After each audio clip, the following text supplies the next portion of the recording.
Hi, I'm Nan Simonson, and this is, week number 12 of my PowerPoints, points of interest relating to lifestyle as medicine. And the title of this week, of this presentation, is The Power of One, because I'm taking us back. I'm taking us back to, well, back and forward and now, but I'm taking us back initially to where lifestyle as medicine began and how it began and the power of those individuals who made such a difference. And if I don't remember to say at the end that we all have that kind of power, possibly not to affect hundreds, thousands, tens of thousands, millions, as some of these people have, we all have the power to make a difference when we believe something strong enough. So let me take you back, well, to the last 5 years when I began as a health coach with the lifestyle medical practice that had has two offices in Redlands, California, and Riverside, California, where I live. And I was asked to be a health coach and culinary coach. I was asked to run a cooking class on a regular basis, which we did for years, and then an in-person. So there'd be 20, 25 people waiting to eat whatever I prepared in a room that had a microwave and a toaster oven, and then the induction stoves I brought. Well, COVID stopped all of that, and then we put it on Zoom, and we did that for a while, and our dietitian came up with a program that works beautifully, and she's doing that. But I then kept working on my own channel, Nan Simonson, on YouTube, and that's where I put my cooking efforts. If I remember, I'll tell you about something new I'm doing called the Chef Coaching Program through, ultimately through Harvard's School of Medicine and under the Institute of Lifestyle Medicine. But I may save all that for next week and explain it then. Okay, so what did that 5 year ago event have to do with one of the biggest people in the space of lifestyle as medicine? Well, I was asked to oversee the program that we offered at Lifestyle Medicine, and that was the CHIP program, Cardiac Health Improvement Program. And it was created by a man, Dr. Hans Diehl, who had fire in his belly, as they say. He was inspired by another man whom a number of luminaries refer to, and that's he wasn't even a doctor, Nathan Pritikin, but he was a scientist, and he said food and lifestyle can affect us in ways that will allow those who are sick to get well, those who are well to stay that way, and all of us to live longer. And I was asked to oversee that program. And here's the box that we had, and each of the patients would get it, and there were books in the box, and the books were for lifestyle, let's just say generalities, and that was food. How do we eat to stay healthy longer? How do we move to stay healthy longer? How do we relieve stress and sleep more on purpose? In other words, prioritize that part of our life to live longer. What do we avoid to live longer? Well, I oversaw that program, and by doing that became very familiar with Dr. Hans Diehl through videos that were part of the program. And later on, I was asked to do a talk after I wrote Aging Powerfully, a group called Healthy Road in Redlands heard about me, asked if I would be willing to do a talk at the Chinese Seventh-day Adventist Church in Redlands. I did that. And who walked in the door? Dr. Hans Diehl, whom I recognized immediately, and his wife, Lily, and another doctor, but she's a doctor. I believe she has 2 doctorates in performance, musical performance, and I believe in musical, in academics. She teaches music as well. In any case, I wish that I could say to you, because we developed a relationship and we would do things with them from time to time, I wish I could tell you that that will go on forever, but it won't, because I was part of a 3-hour, and it could have been a 5-hour if more people had known about it, if more people had been able to access the link. Some people couldn't figure out what to do, but we are up to, I believe, 6,000 now, maybe 7,000 who have watched the memorial for Dr. Hans Diehl. He passed away on August 2nd of this year. And I can't help but not only mourn what we've lost in terms of his guidance, but I also can't help, especially after the memorial, especially after one person after another, after another, after another, on and on for 3 hours, talked about the difference he made in their lives. In other words, the power of one. Nathan Pritikin inspired him. He has inspired hundreds of thousands and possibly millions of people, because the College of Lifestyle Medicine, which formed academically, I believe, in 2010, it's been relatively recent, although a number of doctors, well, let's say they started certifying doctors then. The College of Lifestyle Medicine mirrored their precepts, their pillars of health, after what Dr. Hans Diehl put together, the power of one. Another man who made a huge difference back in the 80s, 1987, he wrote this book. Do you recognize the name? John Robbins. This fella, as a young man, born into one of the wealthiest families in the nation and possibly the world, the Baskin and Robbins family, 2 brothers, his father and his uncle, created Baskin and Robbins. Well, he was bothered by what he saw. He saw illness all around in his family. His father, his uncle, they died prematurely of heart disease or cancer, things that are what we call chronic diseases, things that are diseases of lifestyle. And before I forget to say anything, 2,400 years ago, could be 25, Hippocrates said to us all, our body wants to heal itself if given what it needs.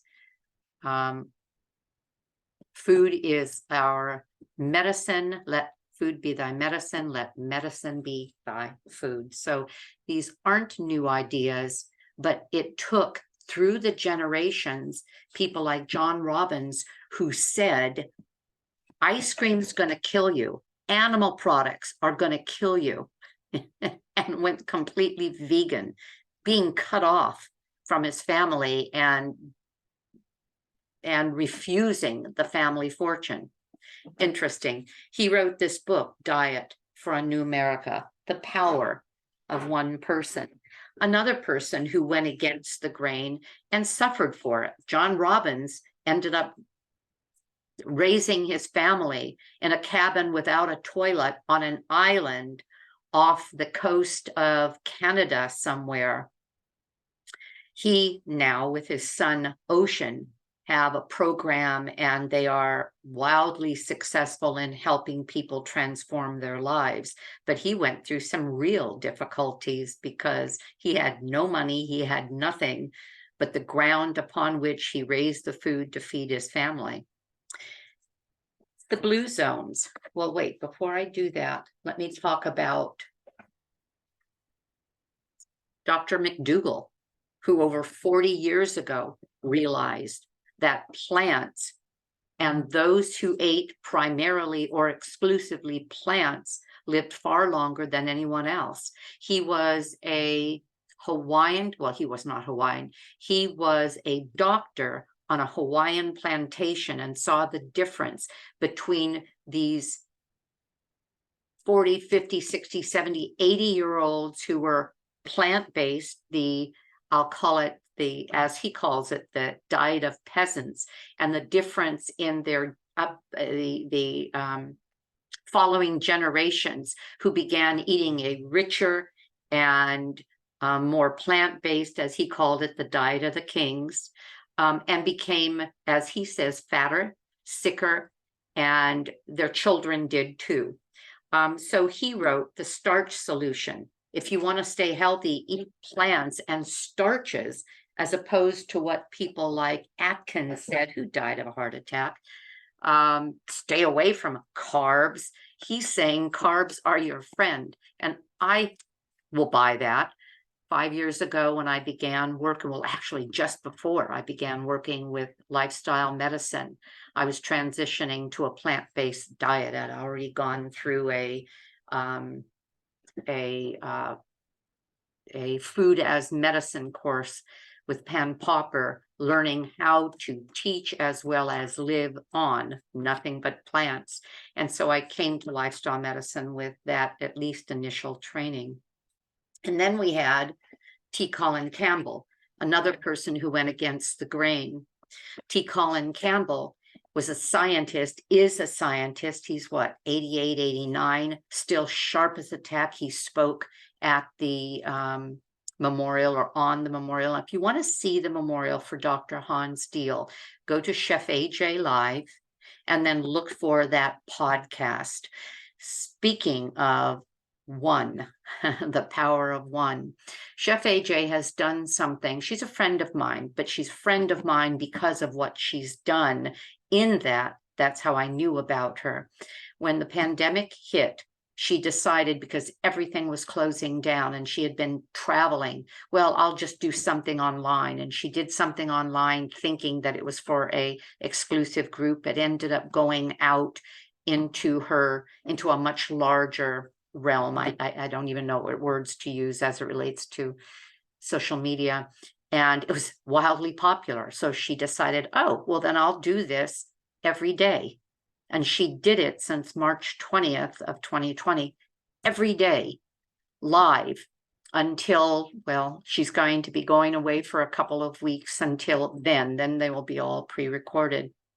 But since then, she's done, I'm not real good with this number, but it keeps growing so fast I can't keep up. Something like 1,600, 1,700, maybe 1,800 shows where she is interviewing, and she does anywhere from 1 to 5 a day, where she is interviewing people who she thinks we should know more about. And they are people who are making a difference.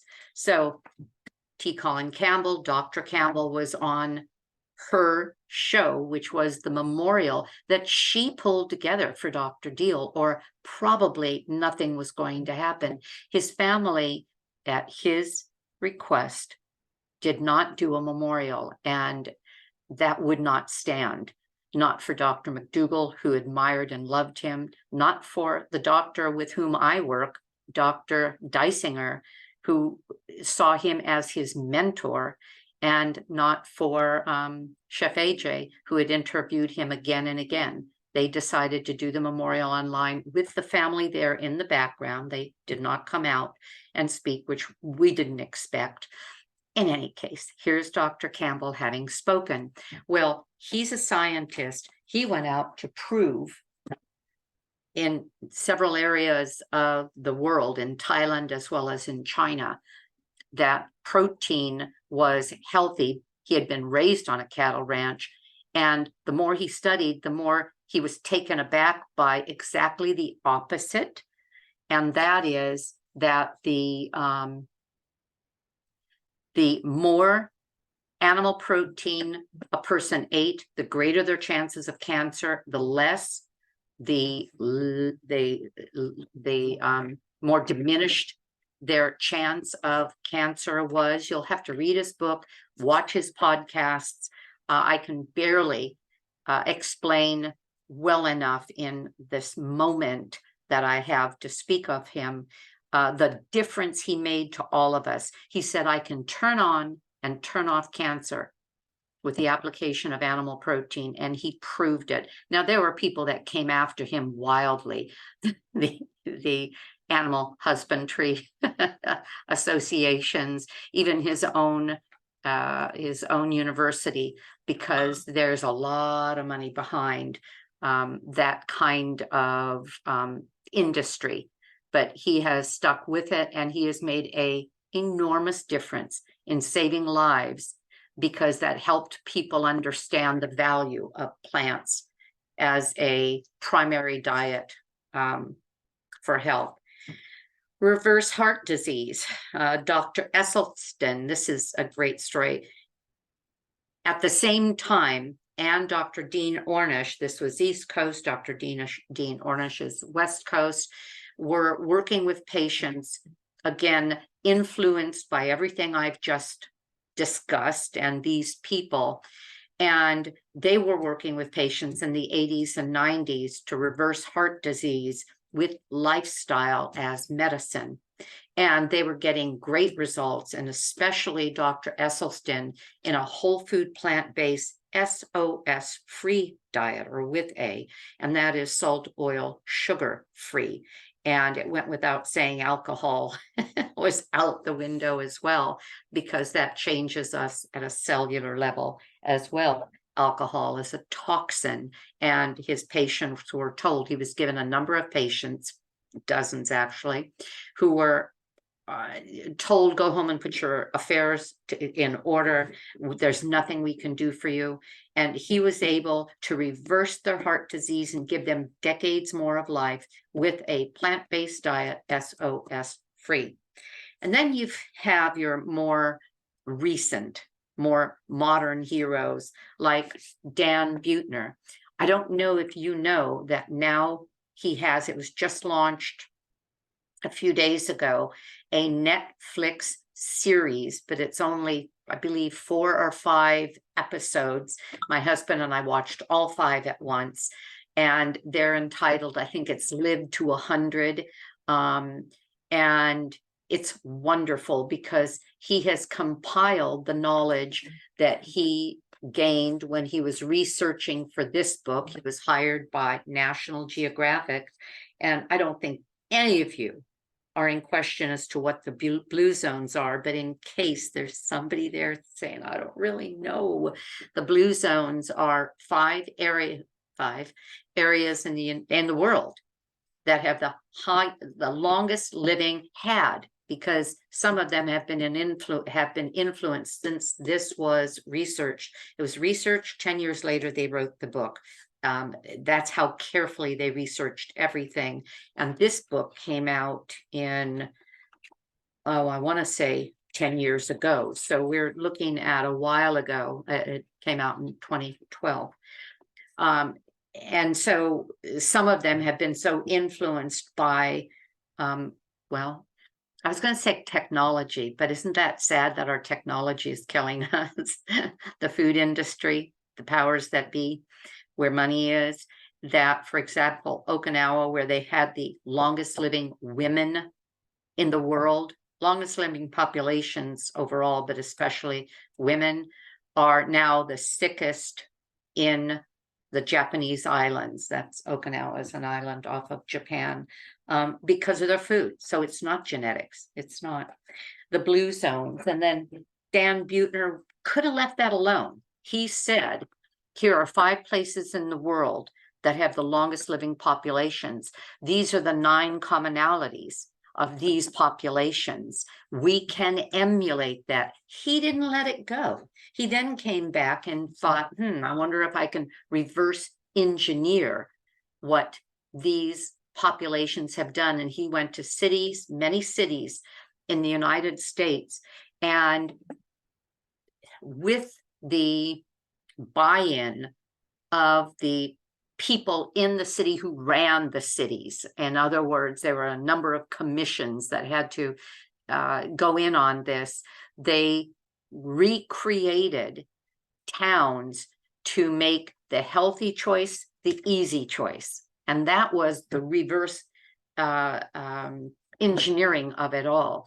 Not just to say to people, this is what you should eat, this is how you should exercise, this is how you should socialize, this is how you should sleep and reverse or relieve stress. They set up communities where these behaviors became the easy choice, and he got fabulous responses from them. So he followed it up with the Blue Zones kitchen. These are recipes from the Blue Zones. He went back to these Blue Zones, spent several years with the people sitting in their kitchens, watching them make their food, then wrote the book. Speaking of a dog with a bone, he just wouldn't stop. And then he wrote the Blue Zones American Kitchens, looking at our indigenous populations, our areas where certain groups of people live longer, better, using the foods of their ancestors rather than industry. And so he wrote this book, and now he has his Netflix. Now he has his Netflix show, and he also just came out. Oh shoot, I meant to get it and show it to you. Can you believe I'm doing this? What am I doing? I'm looking at my Amazon orders because then I can remember the name of the book. It's called Blue Zone Secrets for Living, for living longer.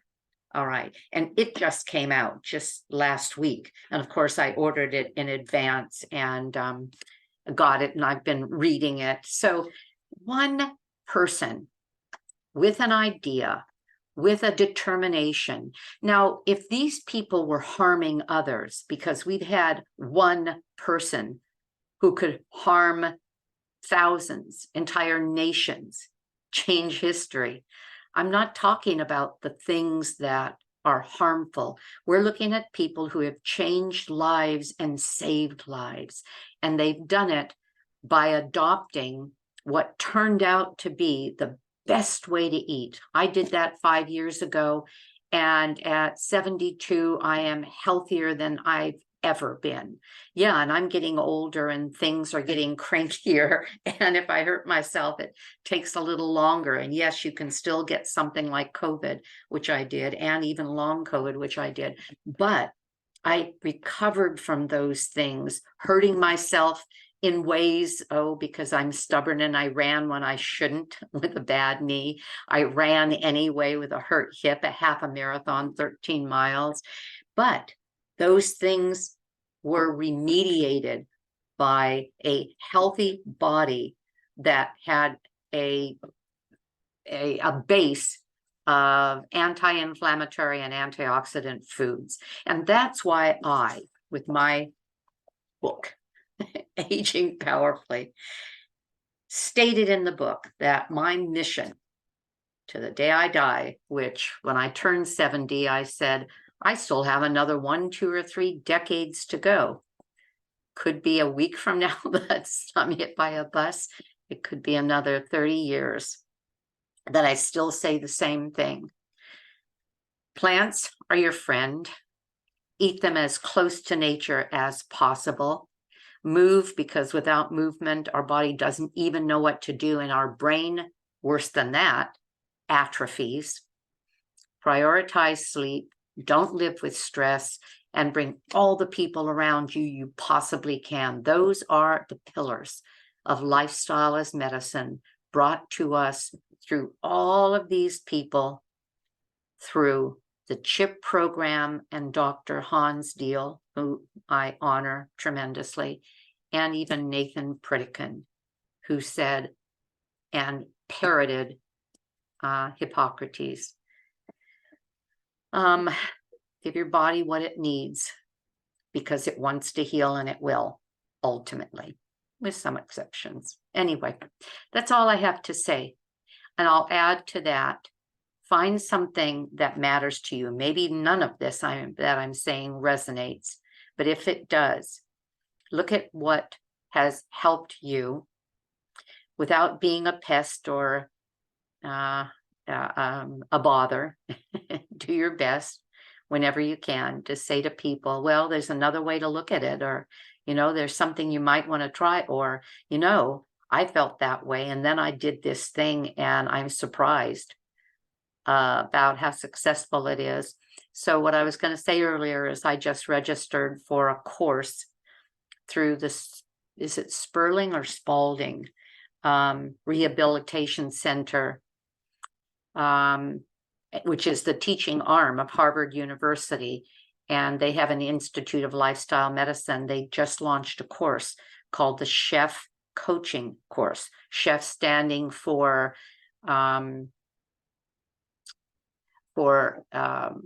cooking healthy,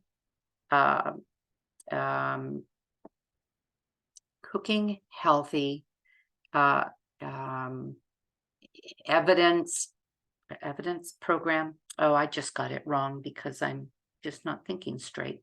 Anyway, I'll be taking a course that's going to teach me how to teach, first of all, people why they may want to consider adopting plants as a foundation for their diet, whether it's exclusive or not, and then how to teach people to cook who really don't prioritize it. I do, and so I sometimes assume everybody will and would, but that's not the case.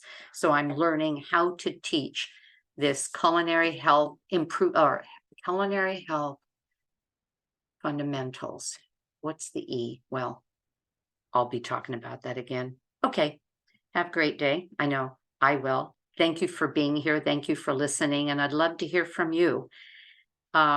Who inspired you, but also what you believe you can do to make a difference in others' lives that perhaps you're willing to do. Bye-bye.